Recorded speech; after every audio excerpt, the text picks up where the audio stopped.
हमने last class में pronoun को लेकर चर्चा कर ली हुई थी। हमने काफ़ी सारे पॉइंट्स डिस्कस कर लिए हुए हैं। प्रोनाउन के आपके पास 2 वीडियोस के पहले हो चुके हैं। ये प्रोनाउन को लेकर अब लास्ट वीडियो है। एक बार शॉर्ट पे मैं ब्रीफ कर दे रहा हूँ जो हमने इसके 2 पहले वीडियोस में बनाया।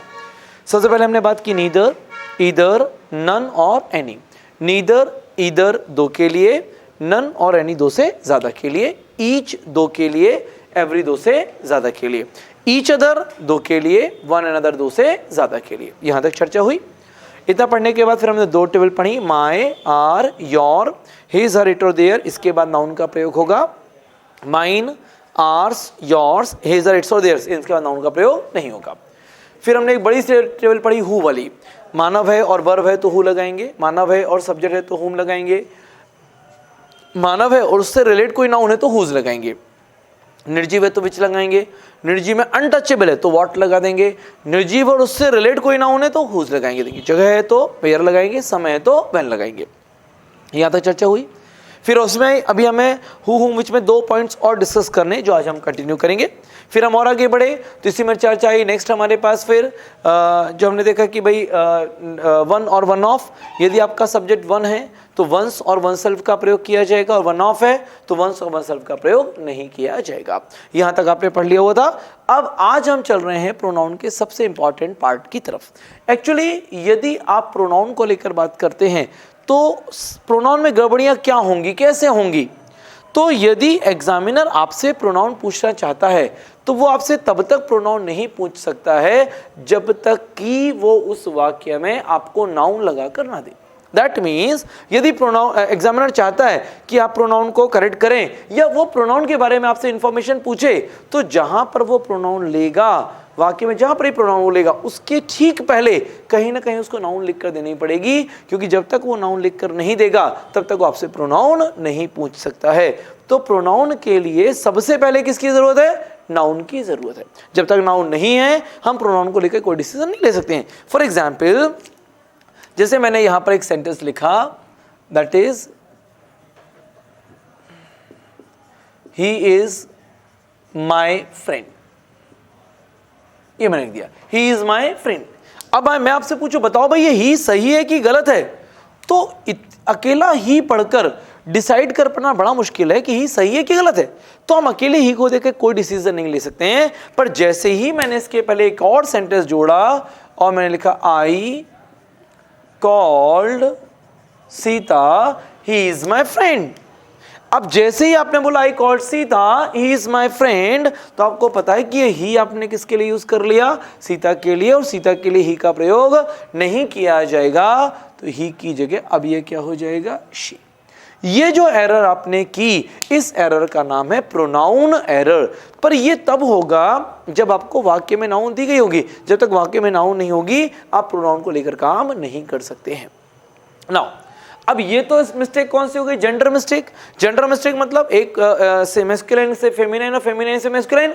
ये वाली एरर एग्जामिनर आपसे कभी नहीं पूछता है, क्योंकि उसको पता है हर एक स्टूडेंट को ये बन ही जाता है। तो इस पर हम फोकस ना करें। फिर हमसे वो क्या पूछेगा? तो वो हमसे एग्जाम में पूछेगा सिंगुलर और प्लूरल। दैट मीन्स वो क्या करेगा? नाउन सिंगुलर रखेगा और प्रोनाउन प्लूरल कर देगा, या फिर नाउन प्लूरल रखेगा और प्रोनाउन सिंगुलर कर देगा। एक वचन और बहुवचन की गड़बड़ी वो करेगा, और ये आपसे सॉल्व और एग्जाम में ये आता ही है। तो इस पर हम बहुत फोकस करेंगे। अब देखिए, यदि आप किसी भी वाक्य में कोई नाउन लेते हो तो कोई भी नाम लेते हो, नाउन मतलब नाम लेते हो, तो कोई भी एक नाम यदि आपने लिया तो नामों के लिए आई का यूज नहीं होता है, वी का यूज नहीं होता है और यू का यूज नहीं होता है। नामों के लिए हम क्या यूज करते हैं? ही, शी, इट और दे। यदि कोई नाम है तो लड़के का नाम होगा तो क्या लगाओगे? भाई ही। लड़की का नाम होगा तो क्या लगाओगे? शी। निर्जीव होगा तो क्या लगाओगे? इट। बहुत सारे लोग हैं, बहुत सारे निर्जीव है तो क्या लगाओगे? दे। तो गड़बड़ियां इन शब्दों में ही होने वाली हैं। तो अब आपको फोकस क्या करना है? यदि किसी वाक्य में आपको ही वाले शब्द, शी वाले शब्द, इट वाले शब्द और दे वाले शब्द मिलते हैं, तो जब किसी वाक्य में ये शब्द मिले तो जहां भी ये मिले वहां रुकें और चेक करें कि ये शब्द किस संज्ञा के लिए प्रयोग करें। सबसे पहले तो आपको ये पता होना बहुत जरूरी है कि सेंटेंस में कहाँ आपको रुकना है और कहाँ चेक करना है। यदि आपको ये नहीं पता तो पूरे सेंटेंस में आप उलझे रहेंगे और आपको कुछ समझ में नहीं आएगी क्या गड़बड़ हो रहा है।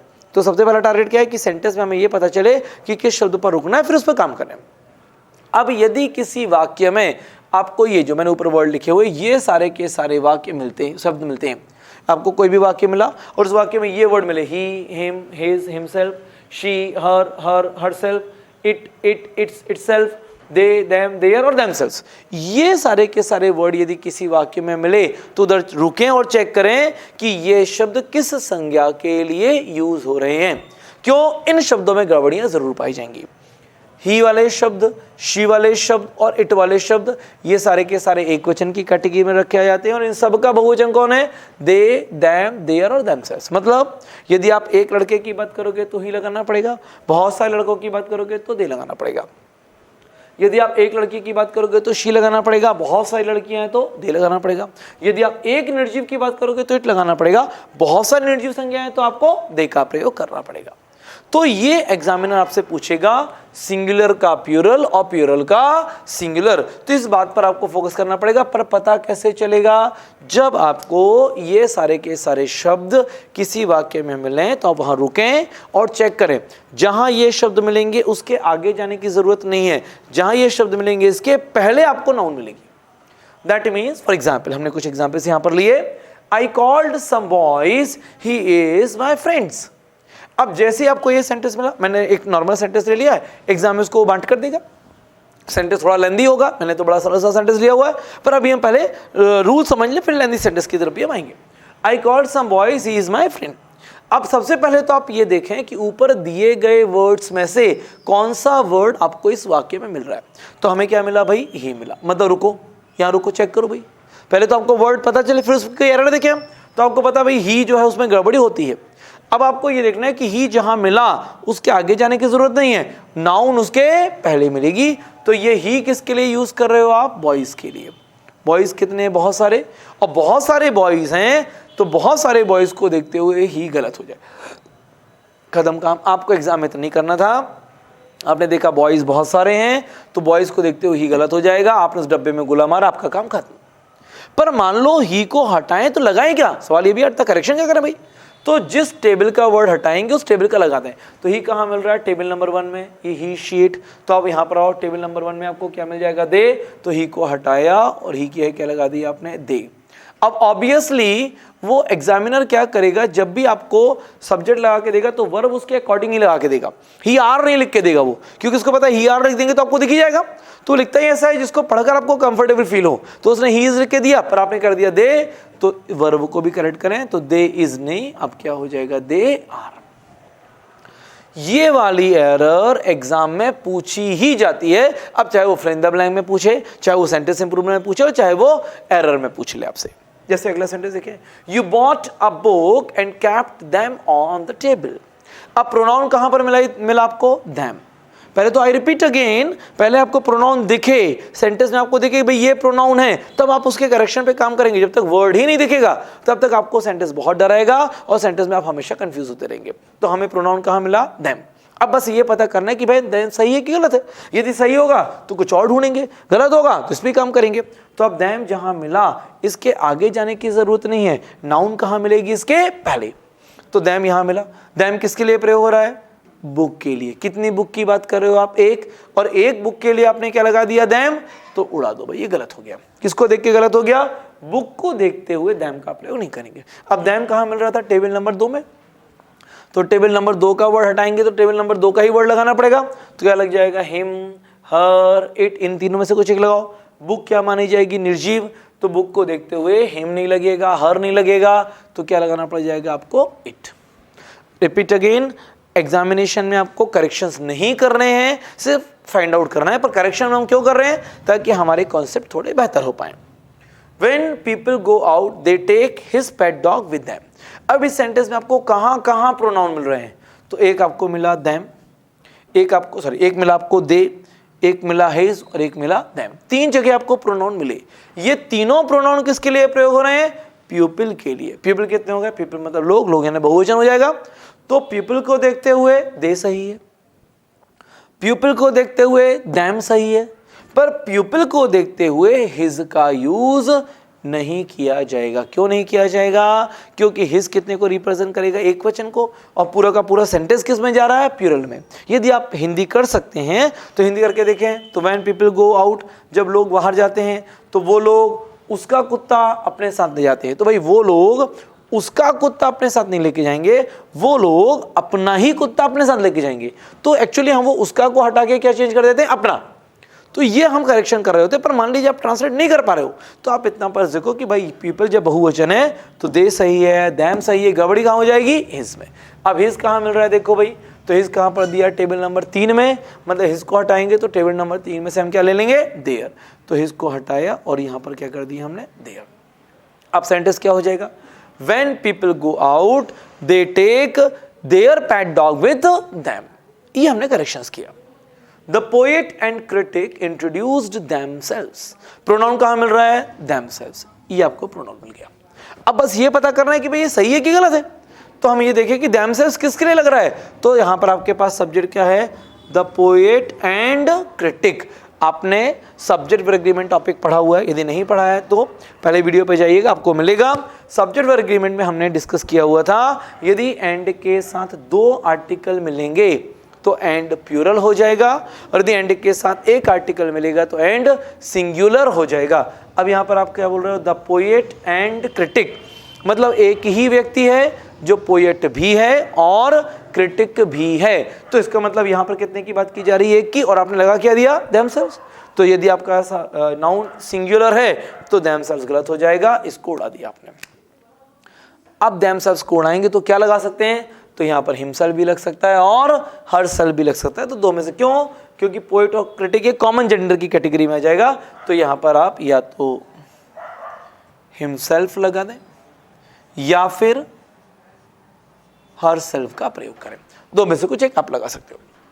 Neither students nor the teacher completed their work। Pronoun कहां पर मिल रहा है आपको? देयर, ये मिला। अब बस ये पता करना है कि देयर सही है कि गलत है भाई।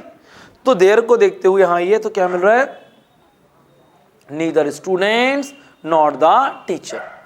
आपने सब्जेक्ट एग्रीमेंट में पढ़ा हुआ है। देखिए, जब आप प्रोनाउन के इस रूल पर आते हैं तो सब्जेक्ट एग्रीमेंट के नियम आपको बहुत मदद देते हैं। यदि आपके सब्जेक्ट एग्रीमेंट के नियम क्लियर नहीं है तो यहाँ आपको थोड़ी दिक्कत जा सकती है। तो यदि आपको क्लियर नहीं तो एक बार उस वीडियो पे जाके देखें तो क्लियर हो जाएगा सब्जेक्ट एग्रीमेंट के नियम। तो यहाँ थोड़ी बात क्लियर हो जाएगी। नीदर नॉ हमने पढ़ा हुआ था, नीदर नॉर, इधर और, नॉट ओनली बट ऑल्सो में वर्ब हमेशा बाद वाली संज्ञा के आधार पर लगाई जाती है। अब यहाँ पर क्या मिल रहा है? Neither students not the teacher. तो जब वर्ब बाद वाली संज्ञा के आधार पर लगाएंगे तो प्रोनाउन भी बाद वाले के आधार पर ही लगाएंगे। तो यहाँ पर हमें स्टूडेंट से कोई मतलब नहीं है, हमारा मेन सब्जेक्ट कौन हो जाएगा? टीचर। टीचर कितने दिखाई दे रहे हैं? एक। तो एक टीचर के लिए देयर का यूज नहीं किया जाएगा, उड़ा दो। अब देयर को हटाएं तो लगाएं क्या भाई? तो देयर कहाँ मिल रहा है? डब्बा नंबर 3 में मिल रहा है। तो देयर को हटाएंगे तो क्या लगा सकते हैं? हिज, हर, इट्स, इनमें से कुछ एक लगा दें। टीचर कॉमन जेंडर है तो ये तो हिज लगा सकते हो या हर। तो यहाँ पर देयर को हटाकर या तो हिज लगा दें या फिर हर लगा दें। Cows along with her master are eating its food. अब देखिए भाई, प्रोनाउन कहाँ कहाँ मिल रहे हैं? तो आपको क्या मिल गया भाई? अलॉन्ग विथ मिला। अलॉन्ग विथ में वर्ब किसके आधार पर लगाई जाती है? पहले वाले के आधार पर। तो ऑब्वियसली प्रोनाउन भी किसके आधार पर लगाए जाएंगे? पहले वाले के आधार पर। अब प्रोनाउन कहाँ कहाँ मिले? एक आपको हर मिल रहा है और एक आपको इट्स मिल रहा है। अब आपका मेन सब्जेक्ट कौन है? काउ। काउज कितनी दिखाई दे रही है? प्लूरल दिखाई दे रही है। ऑब्वियसली एक काउ होती तो क्या लगाते थे? इट। एक लड़का तो ही, एक लड़की तो शी, एक लड़की तो इट। और इन सब का बहुवचन कौन होता है? दे। तो आपको क्या मिल रही है? काउज, बहुत सारी काउज मिल रही है। तो बहुत सारी काउज के लिए हर नहीं लगेगा और बहुत सारी काउज के लिए इट्स भी नहीं लगेगा। तो ये दोनों ही गलत हो गए, उड़ा दो भाई। अब इनकी जगह लगाएं क्या? तो हर को लेकर जब आप बात करते हैं तो हर आपको 2 जगह मिल रहा है, यहां पर भी हर है और यहां पर भी हर है। तो अब प्रॉब्लम होगा, ये हर दूसरा वाला है या तीसरा वाला है, कैसे पता करें? तो ये जो हर है, ये वाला जो हर है थर्ड वाला, इसके बाद आपको कोई ना कोई नाउन मिलती है और इस वाले हर के बाद नाउन नहीं मिलती है। तो यदि आपको कोई नाउन मिल रही है, मतलब कौन सा वाला हर हटा रहे हो आप? डब्बा नंबर 3 वाला। नाउन नहीं मिल रही है तो डब्बा नंबर 2 वाला। तो यहाँ पर आपको क्या मिला? हर मास्टर। नाउन मिल रही है तो डब्बा नंबर 3 वाला हर है, इसको हटाएंगे तो क्या लगा देंगे? देयर। तो हर को हटाएं और हर की जगह यहाँ पर क्या आ जाएगा? देयर। और यदि हर अकेला लिखा होता, हर के बाद कोई नाउन नहीं होती, तो वो कौन सा हो जाता, सेकंड वाला, फिर क्या लगाना पड़ जाता आपको, देम। अच्छा, ये बात हम क्यों डिस्कस कर रहे हैं बार बार, टू करेक्ट द सेंटेंस, कि आपको करेक्ट कर रहे हैं तब, हालांकि आपका एग्जाम में करेक्ट नहीं करना, आपको तो सिर्फ डिटेक्ट करना है। तो आपने तो भाई काउस देखा, हर में गोला मारा, आपका काम खत्म। पर सुधारने की बात करेंगे तो इस कॉन्सेप्ट पे काम करना पड़ेगा कि कौन से डब्बे वाला वर्ड हट रहा है, उसकी जगह कौन से डब्बे वाला वर्ड लग रहा है। Cows along with their master are eating its food, ये भी गड़बड़ हो गया। क्यों? इट काय के लिए लगाया जाता है, सिंगुलर के लिए, और आप किसकी बात कर रहे हो, काउस की। काउस कितनी है, प्लूरल है, तो काउस को देखते हो इट्स गलत। इट्स कहाँ मिल रहा है, डब्बा नंबर 3 में। इट्स को हटाएंगे तो डब्बा नंबर 3 में क्या मिल जाएगा, देयर, तो इट्स की जगह आप लगा दें देयर, ऐसा हो जाएगा। अब पूरा सेंटेंस क्या हो जाएगा, cows along with their master are eating their food, like this one. The director and the principal introduced himself. अब प्रोनाउन क्या मिल गया आपको, himself, ये टिक करो भाई। पहले तो हमने ढूंढा, आई रिपीट अगेन, पहले प्रोनाउन दिखे फिर उसके अर्थ दिखे, तो आपको क्या मिल गया, himself। अब himself किसके लिए प्रयोग हो रहा है, तो यहां पर देखिए क्या मिल रहा है, the director and the principal, एक द इधर मिला और एक द इधर मिला। आपने पढ़ा है सब्जेक्ट एग्रीमेंट में कि यदि एंड के साथ 2 आर्टिकल मिलेंगे तो एंड बहुवचन, और एक आर्टिकल मिलेगा तो एंड एक वचन माना जाएगा। अब यहाँ पर क्या मिल रहा है, the director and the principal, कितने लोग हो गए, 2 लोग हो गए। 2 कैसे, क्योंकि 2 बार दिख रहे हैं, तो एक डायरेक्टर है और एक प्रिंसिपल है, और इनको देखते हुए यहाँ पर आपने क्या लगा दिया, हिमसेल्फ, ये गलत हो जाएगा, उड़ा दो भाई। आप हिमसेल्फ को उड़ाएं तो लगाएं क्या, तो बहुवचन में आपको क्या मिल जाएगा, देमसेल्व्स। themselves नहीं होता भाई, ध्यान रखेंगे ना, themselves होता है। You watched a movie, they are very old movie। अब यहां पर देखें तो आपको प्रोनाउन कहां पर मिल गया, they, ये मिल गया। ये they किसके लिए यूज हो रहा है, मूवी के लिए। मूवी कितनी है, एक मूवी के लिए they का प्रयोग नहीं होगा, तो क्या लगा देंगे, it लगाएंगे। क्यों, they कहां मिल रहा है, एक में, तो एक में आपको क्या मिल जाएगा, he, she और it। तो ओवरऑल बात क्या हुई, एग्जाम्पल्स हमने काफी सारे देखे, और ये बात एग्जामिनर जरूर पूछता है, तो इस पर बहुत अच्छे से फोकस करेंगे। टोटल हमने बात क्या की कि जब कभी किसी भी वाक्य में आपको ये ऊपर लिखे हुए शब्द मिलते हैं, ऊपर लिखे हुए शब्द मतलब ही वाले शब्द, शी वाले शब्द, इट वाले शब्द और दे वाले शब्द मिलते हैं, तो इन शब्दों में गड़बड़ियां होती हैं। क्या गड़बड़ी होगी, सिंगुलर और प्लूरल की। दैट मीन्स यदि किसी वाक्य में ये शब्द मिले, या जहां भी जिस किसी वाक्य में ये शब्द मिले, तो जहां ये शब्द मिले वहां रुकें और चेक करें कि ये शब्द किस संज्ञा के लिए प्रयोग हो रहे हैं। जहां पर ये शब्द मिलेंगे इसके बाद संज्ञा नहीं मिलेगी, इसके पहले संज्ञा मिलेगी, और गड़बड़ी कौन सी होगी, एक वचन की जगह बहुवचन और बहुवचन की जगह एक वचन। तो ये एक बड़ा इंपॉर्टेंट पार्ट हो जाएगा, you have to cover it, क्योंकि इसमें से एक आध नंबर आपको एग्जाम में जरूर आता है।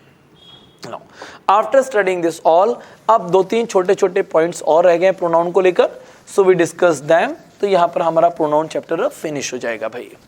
फिर प्रोनाउन को फिनिश करने के बाद इसकी हम एक शीट लगाएंगे। सब्जेक्ट एग्रीमेंट की भी एक शीट रह गई थी। सब्जेक्ट एग्रीमेंट किस लिए रह गई थी, क्योंकि हमने नाउन चैप्टर अभी स्किप कर दिया हुआ था, तो वी डिस्कस अबाउट नाउन, और नाउन को पढ़ने के बाद फिर इनकी हम एक एक शीट भी आपको डिस्क्रिप्शन में देंगे, तो इट विल बी क्लियर कि भाई हमें इसे कैसे सॉल्व करना है। ठीक है, अब now we go for the next point. तो नेक्स्ट आता है, यदि आपको किसी वाक्य में कोई प्रीपोजिशन मिलती है, तो प्रीपोजिशन के बाद हमेशा ऑब्जेक्टिव फॉर्म्स का प्रयोग होगा। अब ये छोटे छोटे पॉइंट रूल्स हैं जिनको हमें अलग से ध्यान में रखना पड़ेगा। तो यदि आपको किसी वाक्य में कोई प्रीपोजिशन मिली, तो प्रीपोजिशन के बाद हमेशा कौन से फॉर्म आएंगे, ऑब्जेक्टिव फॉर्म्स। इस पर आपको ध्यान देना पड़ेगा। प्रीपोजिशन अभी मैंने नहीं पढ़ाई हुई है, प्रीपोजिशन टॉपिक में अपन पढ़ेंगे, पर बहुत सारी प्रीपोजिशन आप जानते हैं जो आपकी सुनी हुई हैं, on, in, at, before, after, with, within, है ना, ये सारे जो वर्ड हैं ये प्रीपोजिशन है। तो ये रूल हर एक प्रीपोजिशन के लिए एप्लीकेबल है। तो यदि आपको प्रीपोजिशन मिलती हैं, लाइक आपको मिला with, for, about, before, after, to, on, at, from, ना, ये सारे और सो ऑन, सारी की सारी बहुत सारी प्रीपोजिशन। तो यदि आपको कोई भी प्रीपोजिशन दी गई है तो इन प्रीपोजिशन के बाद हमेशा कौन से फॉर्म आएंगे? ऑब्जेक्टिव फॉर्म्स का प्रयोग किया जाएगा। इसके लिए पहले कि मैं एग्जाम्पल शुरू करूं, एक क्वेश्चन वर्ड ऐसा है जिसके तीनों फॉर्म्स होते हैं। तीनों फॉर्म्स का मतलब क्या होता है? सब्जेक्टिव फॉर्म, ऑब्जेक्टिव फॉर्म और पॉजेसिव फॉर्म। आपके पास एक सब्जेक्ट होता है, एक ऑब्जेक्ट होता है और एक पॉजेसिव होता है। तीन फॉर्म्स होते हैं। जैसे आप आई बोलते हो तो आई, मी और माई। ऐसा ही एक सिर्फ एक क्वेश्चन वर्ड के साथ होता है पूरी इंग्लिश में। एकमात्र ऐसा क्वेश्चन वर्ड है जिसके सारे फॉर्म्स होते हैं, दैट इज हु। तो आप लिखेंगे हु, whom और whose। तो यदि हु की बात करें तो हु क्या है? सब्जेक्ट है, whom क्या है? ऑब्जेक्ट है, और whose क्या है? पॉजेसिव है। इस बात को ध्यान रखिएगा, ये बात वो हमसे पूछेगा। अब आइए यहां पर, जैसे आपको मिला विथ, बाय,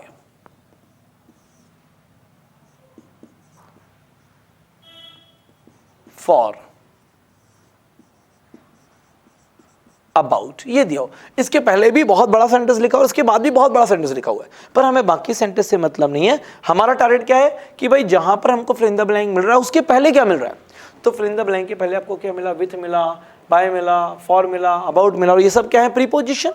अब यहां पर ऑप्शन उन्होंने हमको दिए, आई, मी, माई, who, whom,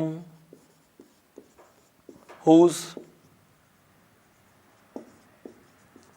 who, whom, whose,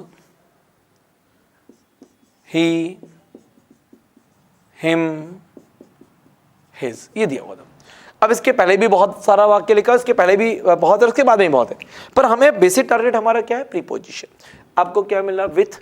with क्या हो जाएगी? प्रीपोजिशन, और प्रीपोजिशन के बाद कौन से फॉर्म लगाए जाएंगे? Objective form. तो विथ के साथ आई, मी और माई में से ऑब्वियसली आपको क्या लगाना पड़ जाएगा? मी, विथ मी। बाय मिला, बाय भी क्या हो जाएगी? एक प्रीपोजिशन हो जाएगी। आप जानते हैं, पढ़ा है आपने। बाय को लेकर बात करें तो हु, हुम और हुज में से बाय के साथ क्या लगाना पड़ेगा? हुम।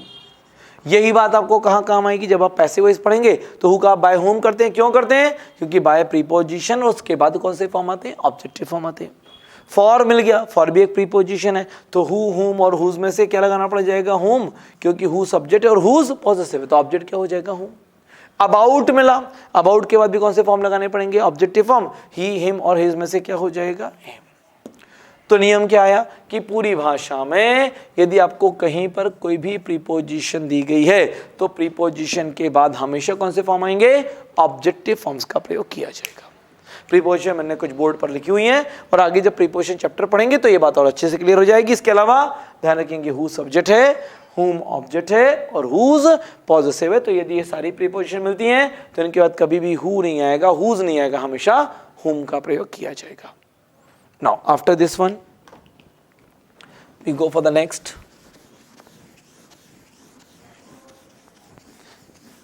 The next one is there. अब ये छोटे छोटे पॉइंट्स हैं, जैसे I, we, you, he, she, it और they. I और we number 1, you number 2, he, she, it और दे नंबर 3। 1, 2 और 3। ग्रामेटिकल बात करें तो फर्स्ट पर्सन, सेकंड पर्सन और थर्ड पर्सन, पर उस तरफ हम ना जाएं।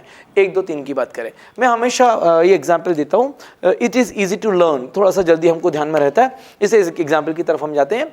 अब देखिए, आपके पास दो चीज़ें, एक साधारण बात और एक बुरी बात। ये दो कॉन्सेप्ट हैं, साधारण बात और बुरी बात। इसको याद रखने का तरीका क्या है कि क्रम क्या होगा। तो देखिए, यदि हमारे घर मेहमान आते हैं तो और आप उनको चाय ऑफर करना चाहते हो, तो जब आप चाय लेकर आओगे तो पहले चाय आप किसको पिलाओगे? मेहमान को पिलाओगे, यू को पिलाओगे, आपको पिलाओगे। तो जो आपके घर आए, यू जो आपके घर आए, पहले चाय किसको दी जाएगी? यू को दी जाएगी, और फिर कौन चाय लेगा? आप लोगे। मान लो आपके घर में 3 लोग आ गए, यू आया, उसके साथ एक ही शी आ गया और फिर आप हो, तो पहले जाके किसको दोगे, यू को दोगे, फिर जो ही है उसको दोगे और आखिरी में खुद की बारी आएगी। तो सेम इज देयर, जब हम साधारण बात करते हैं तो सबसे पहले किसको लगाते हैं, यू को लगाते हैं, उसके बाद ही शीट को लगाते हैं और आखिरी में अपने आप को रखते हैं। तो जब साधारण बात होती है तो सारे लोग पहले आ जाएंगे और आई जो है वो बाद में रहेगा, मतलब खुद कहाँ रहोगे आप, बाद में रहोगे। पर बुरी बात हो गई, अब बुरी बात हो गई तो सामने वाले को सीधे बुरा बोल दोगे तो उसको बुरा लगेगा भाई। तो जब बुरी बात होती है तो पहले हम अपने आप को बुरा बोलते हैं, फिर सामने वाले को बुरा बोलते हैं। मतलब जैसे आपने बोला कि भाई सीधे सामने वाले को आपने बोल दिया तुम चोर हो, तो उसको बुरा लगेगा। तो बेहतर तरीका क्या है कि आप उसको बोलो कि भैया देखो मैं तो चोर हूं ही, पर तुम भी चोर हो, तो उसको थोड़ा कम बुरा लगेगा भाई। तो जब बुरी बात करेंगे तो सबसे पहले हम किसको लेकर आ जाएंगे, अपने आप को लेकर आ जाएंगे, नंबर 1, फिर 3 को वहीं रहने दें और नंबर 2 को। कुछ बुक्स में और कुछ जगहों पर आपको इसमें वेरिएशन मिल सकता है, या आपको मिल जाएगा 1, 2 और 3, पर हमारा वो टारगेट नहीं है, आप उस तरफ परेशान ना हो। हमारा टारगेट कितना है, यदि साधारण बात हो रही है तो सारे लोग पहले और आई बाद में, पर बुरी बात हो रही है तो आई पहले और सारे लोग बाद में। इतना बस आप ध्यान रखें, अच्छी बात और बुरी बात। जैसे आपने कहा I and Mohan are present, you and are guilty.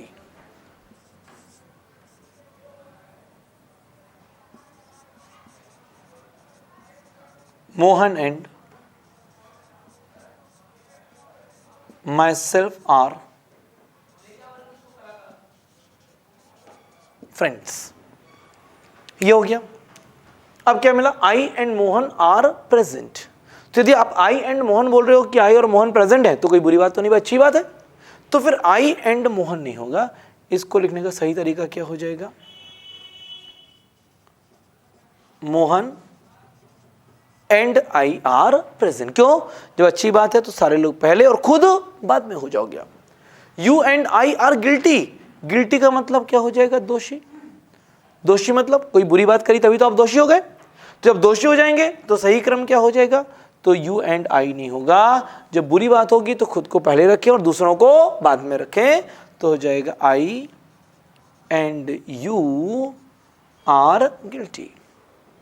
Mohan and myself are friends. अब ये बिल्कुल सही है, कहीं कोई दिक्कत नहीं है, पर जितने भी सेल्फ वाले शब्द हैं, my self, him self, her self, ये कभी सब्जेक्ट नहीं होते हैं, ये सब्जेक्ट के साथ में होते हैं पर सब्जेक्ट नहीं होते हैं। तो यहां पर मोहन एंड माई सेल्फ, तो मोहन तो सही है, गड़बड़ी कहां पर हो जाएगी, माई सेल्फ, इसलिए क्या होना चाहिए था, आई, बाकी क्रम सही है, Mohan and I R friends. तो फ्रेंड्स से मतलब कोई बुरी बात नहीं है, तो दूसरे लोग पहले और खुद बाद में। तो ओवरऑल क्या रखना, याद रखना है, अच्छी बात और बुरी बात। अच्छी बात है तो सारे लोग पहले आ जाएंगे और खुद बाद में रखो भाई, अपने आप को बाद में रखो। बुरी बात है तो खुद पहले आ जाओ और सारे लोगों को बाद में रख दें। थोड़ा सा विवाद यहाँ पर रहेगा 1, 3, 2 में, तो यदि 1, 2, 3 भी है तो गड़बड़ नहीं है, पर बेस्ट पार्ट है 1, 3 और 2, लाइक दिस वन। इसके अलावा एक बात, छोटी सी बात और आती है, यू एंड आई बराबर यू एंड ही या शी बराबर। ये थोड़ा सा एक इंपॉर्टेंट पार्ट है। यू एंड आई, मैं हमेशा इसके लिए एग्जाम्पल देता हूं कि तुम्हारा 1 लाख रुपए और मेरा 1 लाख रुपए मिला के किसका 2 लाख होगा। तो जब भी आप बोलोगे भाई ऐसा तुम्हारा 1 लाख रुपए और मेरा 1 लाख रुपए बराबर अपना ही तो 2 लाख हुआ, तो ये कभी भी तुम्हारा नहीं होगा। जो बोलने का पैटर्न होता है वो क्या होता है, तुम्हारा 1 लाख और मेरा 1 लाख बराबर अपना ही 2 लाख है। तो अपना मतलब ये कभी तुम्हारे पास नहीं जाएगा, ये कहाँ जाएगा, हमेशा अपने पास आएगा। इसलिए यू एंड आई जब मिलेंगे तो वो क्या तैयार करेंगे, आर तैयार करेंगे, कभी भी ये योर तैयार नहीं करेंगे। हम यहाँ पर लिख लें इसको, हो सकता है आपको कैमरे में उधर ना दिख रहा हो, थोड़ा सा आउटसाइड हो गया, आउट ऑफ कैमरा चले गए थे हम, तो इधर ले लेते हैं हम। तो यहाँ लिख लेते हैं भाई, यू एंड आई बराबर यू एंड ही या शी बराबर। तो तुम्हारा 1 लाख और मेरा 1 लाख मिलाकर अपना ही तो 2 लाख होगा। तो अपना होगा मतलब ये कभी तुम्हारा नहीं, ये हमेशा अपना हो जाता है। तो यू एंड आई बराबर हमेशा क्या होता है, आर होता है। पर तुम्हारा 1 लाख और उसका 1 लाख, तो तुम्हारा 1 लाख और उसका 1 लाख मिला के तुम्हारा तो सब कुछ हुआ। तो तुम्हारा 1 लाख और मेरा 1 लाख के बराबर हमारा हुआ, तुम्हारा 1 लाख और उसका 1 लाख मिला के तुम्हारा हुआ, क्योंकि जिस दिन तुम्हारा 2 लाख होगा तो तुम्हारा और मेरा मिला के फिर से अपना 3 लाख हो जाएगा। तो पैसे कैसे लाना है, तुम्हारा और उसका मिला के सब तुम्हारा है और तुम्हारा और मेरा मिला के सब अपना ही है। तो इस तरह से यू एंड ही या यू एंड शी बराबर सब कुछ क्या हो जाएगा, योर हो जाएगा। तो यदि आपको यू एंड आई मिला तो उसके लिए प्रोनाउन क्या लगेगा, आवर, और यू एंड ही मिला, यू एंड शी मिला तो उसके लिए प्रोनाउन क्या लगेगा, योर लगेगा। तो लाइकवाइज यू स्टडीड, अच्छी बात और बुरी बात, और ये 2 क्रम ध्यान में रखेंगे। एग्जामिनर ये बात आपसे कई बार पूछता है तो ध्यान रखेंगे। यदि सब्जेक्ट आई और आई एंड यू एंड आई है तो आवर, यू एंड ही है तो योर हो जाएगा भाई। अब एक लास्ट छोटा सा पार्ट और रह जाता है प्रोनाउन में, तो दैट बी डिस्कस।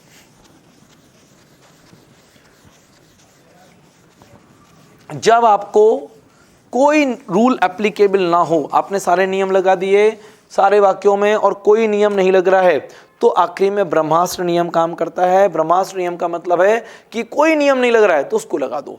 अब वो ब्रह्मास्त्र नियम क्या है, तो जब आप एक सेंटेंस बनाते हैं, वाक्य,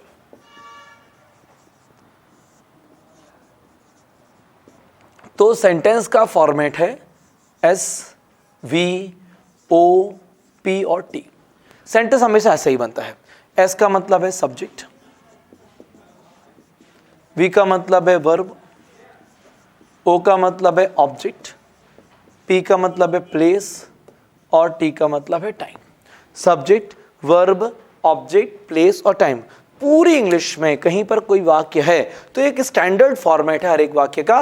वाक्य हमेशा इस पैटर्न पे ही बनाया जाएगा, एस, वी, ओ, पी और टी।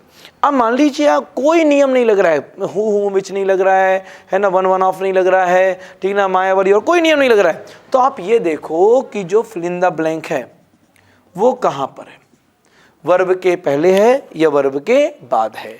यदि fill in the blank verb के पहले है तो आपको लगाना पड़ेगा सब्जेक्ट, और यदि fill in the blank verb के बाद है तो आपको लगाना पड़ेगा ऑब्जेक्ट। ये नियम सबसे पहला नियम नहीं, ध्यान रखेंगे भाई, ऐसा ना हो कि आप इसको ही सबसे पहले लगाने लगो तो बाकी नियमों में गड़बड़ी आना शुरू हो जाएगी। तो जब कोई नियम ना लगे तो इस नियम पर आएंगे कि fill in the blank verb के पहले है या fill in the blank verb के बाद है। फॉर एग्जाम्पल, जैसे आपने कहा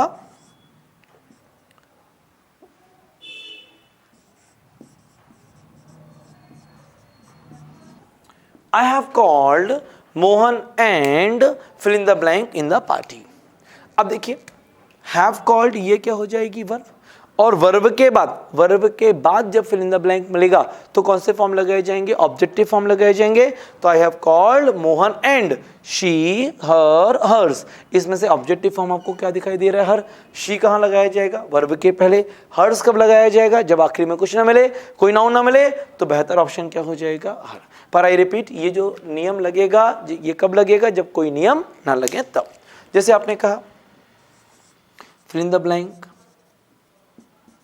can help you in your exam। ये आपने लिखा, ऑप्शन हमको मिल गए, they, them, their। आपको मिला fill in the blank can help you in your exam। अब यहां पर क्या मिल गया, can help। कैन हेल्प क्या हो जाएगी, वर्ब, और वर्ब के पहले कौन से फॉर्म आने चाहिए, सब्जेक्टिव फॉर्म। तो ऑब्वियसली अब यहां पर आप क्या लगा देंगे, they can help you in your exam. तो सिंपली जब कोई नियम ना लगे तो आप ये देखें कि जो फिल इन द ब्लैंक है वो वर्ब के पहले है या वर्ब के बाद है। ये सारे, और जो थोड़ा आपको डाउट हो रहा होगा, ये सारी चीजें शॉर्ट आउट कब हो जाएंगी, जब आप मेरे साथ शीट और डिस्कस करेंगे तो क्लियर हो जाएगी कि कैसे उनको हम आइडेंटिफाई करें। ठीक है, एक लास्ट रूल और रह गया था जो पहले डिस्कस नहीं हो पाया, क्योंकि ब्रह्मास्त्र नियम जनरली हम आखिरी में पढ़ते हैं, पर एक छोटा सा नियम और है तो उस पर और चर्चा कर लेते हैं।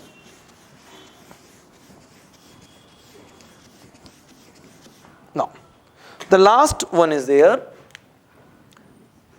इट, देन,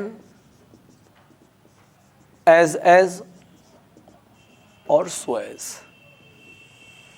यदि आपको ये 4 शब्द मिलते हैं, इट मिलता है, देन मिलता है, एज मिलता है और सो एज मिलता है, तो इन चारों के बाद हमेशा सब्जेक्टिव फॉर्म का प्रयोग होगा। तो यदि ये 4 वर्ड मिले तो इन 4 के बाद कौन से फॉर्म लगाने पड़ेंगे आपको? Subjective form. बस ये छोटी सी बात ध्यान रखिए, बहुत डिटेल में हम भी नहीं जाना चाह रहे इस पर। तो यदि ये 4 वर्ड मिले, इट, देन, एज और सो एज, तो इनके बाद कौन से फॉर्म आएंगे? Subjective form. और इनसे उल्टा चलेगा लेट। लेट का मतलब है करने दो और होने दो। लेट एक प्रकार की अनुमति देता है, परमिशन देने के काम में आता है। जैसे आपने किसी को बोला कि जो काम चल रहा है उसे चलने दो, जो हो रहा है उसे होने दो। जैसे ये पंखा चल रहा है, एक व्यक्ति आया, उसको उठाओ, बंद करने लगा, आपने कहा बंद करे और चलने दो पंखे को, तो आपने एक्चुअली अनुमति दी कि जो काम हो रहा है उसे होने दो। कोई बच्चे मैदान में क्रिकेट खेल रहे थे, लोग भगाने लगे, आपने कहा भगाओ नहीं है, बच्चों को खेलने दो, तो आपने बोला बच्चों को खेलने दो। ये जो सेंटेंस आपने लिया, ये किसका सेंटेंस हो जाएगा? लेट का। तो जो काम वो कर रहा है उसे उसको करने दो, जो हो रहा है उसे होने दो। तो किससे बताया जाएगा? लेट से। और जब आप लेट लगाते हैं तो लेट के बाद जो सब्जेक्ट आते हैं वो हमेशा ऑब्जेक्टिव फॉर्म में प्रयोग होते हैं।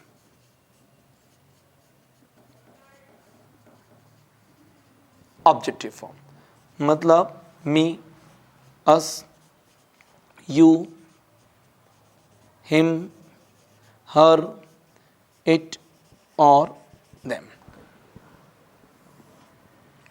लाइकवाइज। तो दोनों नियम एक दूसरे से उल्टे हैं। क्या उल्टे हो गए?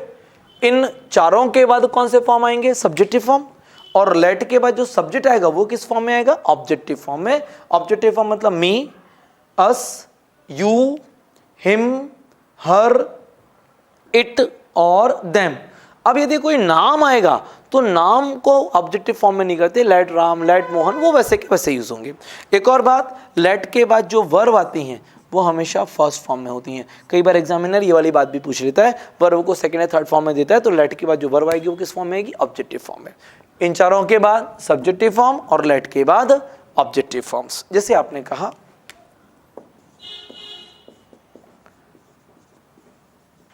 it was me who had helped you.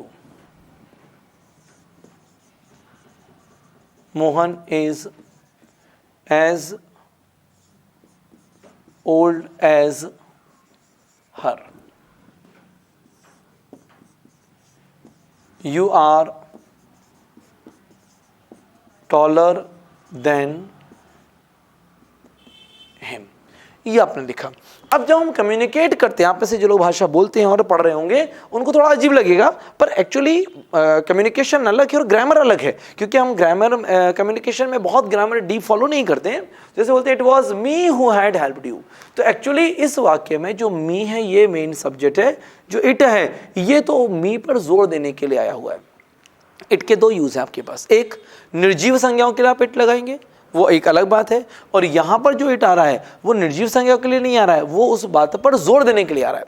जैसे मैंने कहा भाई मैंने तुम्हें 10 रुपए दिए, ये नॉर्मल बात हो जाएगी, पर मैं अपने आप को हाईलाइट करके बोलूंगा तो क्या बोलूंगा? भैया ये तो मैं था जिसने मैंने 10 रुपए दे दिए, तो मैं अपने आप को इंपॉर्टेंस देकर बात करना चाह रहा हूं। हम तुम्हारे घर आए, नॉर्मल बात हो गई।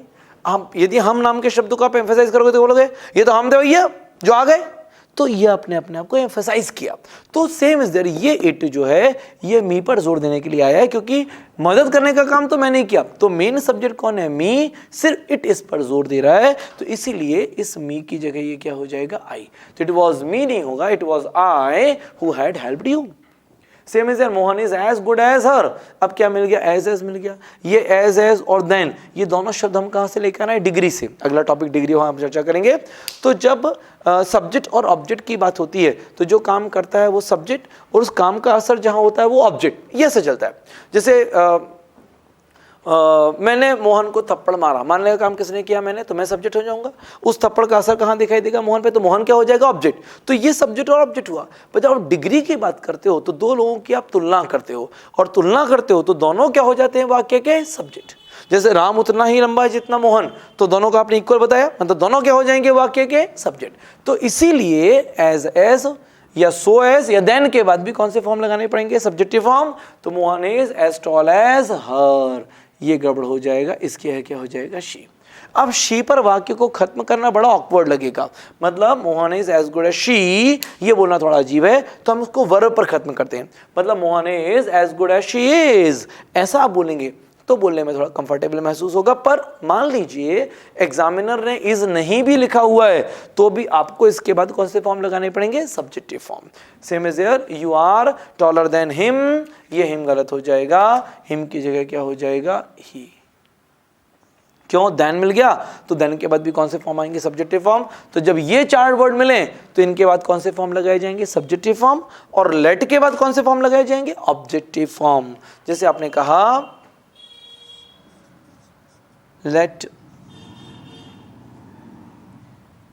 let I go out,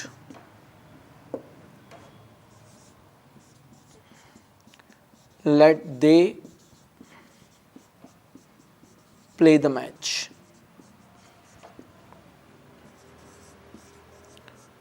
let we study, ये आपने लिखा। तो लेट आई गो आउट, अब लेट मिला तो लेट के बाद कौन से फॉर्म आने चाहिए, ऑब्जेक्टिव फॉर्म, और आपने क्या लगा दिया, आई, गड़बड़ हो जाएगा, उड़ाओ। आई हटाओगे तो उसी के परिवार का शब्द लगाओगे, तो लेट आई के है क्या हो जाएगा, let me go out. Let they play the match, तो लेट के बाद आपने क्या लगा दिया, दे, जबकि लेट के बाद कौन से फॉर्म आएंगे, ऑब्जेक्टिव फॉर्म, तो लेट दे नहीं होगा, let them play the match. Let we study, तो ये भी नहीं होगा, गड़बड़ हो जाएगा, लेट अस स्टडी। तो पूरा नियम क्या हुआ, इट, देन, एज और सो एज के बाद कौन से फॉर्म आएंगे, सब्जेक्टिव फॉर्म, और लेट के बाद कौन से फॉर्म आएंगे, ऑब्जेक्टिव फॉर्म्स। नाउ लाइक यहां पर हमने इसको कंप्लीट किया। एक छोटा सा नियम और है जो मैं ओरली बोल दे रहा हूं, सेल्फ का नियम। यदि आपको किसी वाक्य में enjoy, present, absent, introduce, pride और एविल ये वर्ड मिलते हैं, तो जिस वाक्य में ये शब्द मिलेंगे, फिर मैं एक बार रिपीट कर रहा हूं, यदि किसी वाक्य में enjoy, present, absent, introduce, pride और एविल, एविल का मतलब होता है लाभ लेना, फायदा उठाना, यदि ये 6 वर्ड मिलते हैं तो जिस वाक्य में ये शब्द होंगे उस वाक्य में शेल्फ का प्रयोग जरूर होगा। एक ये हो गया। अब चलो भाई, हमने याद कर लिया कि ये 6 वर्ड मिलेंगे तो हम सेल्फ लगा देंगे, पर फिर भी अभी भी ये क्लियर नहीं हुआ कि सेल्फ लगाएं कहां, क्यों, ये 6 शब्द हैं तो लगा दिया, पर इसका बेसिक यूज है क्या। तो सेल्फ की बेसिक डेफिनेशन है जब करने वाला और होने वाला एक ही हो, मतलब जब सब्जेक्ट और ऑब्जेक्ट एक ही हो तो उस वाक्य में सेल्फ का प्रयोग जरूर होगा। जैसे मैंने अपनी उंगली काट ली, काटने वाला कौन, मैं, और कटेगा कौन, मैं, तो मैं ही सब्जेक्ट हूं और मैं ही ऑब्जेक्ट हूं, मतलब इस वाक्य में सेल्फ का प्रयोग जरूर किया जाएगा। जैसे आप बोलेंगे तो क्या बोलेंगे, I cut my finger my self. तुम अपने आप को भूखा मार रहे हो, मारने वाले कौन, तुम, और मरेगा कौन, तुम ही, तो तुम ही सब्जेक्ट हो, तुम ही ऑब्जेक्ट हो, तो क्या हो जाएगा, you are starving yourself. जैसे आपने कहा मोहन ने अपने आप को आईने में देखा, देखने वाला कौन, मोहन, और देखेगा कौन, मोहन, तो क्या हो जाएगा, Mohan saw himself in the mirror. तो सेल्फ के 2 यूज हो गए, enjoy, present, absent, introduce, pride और एविल मिलेगा तो सेल्फ लगाइए।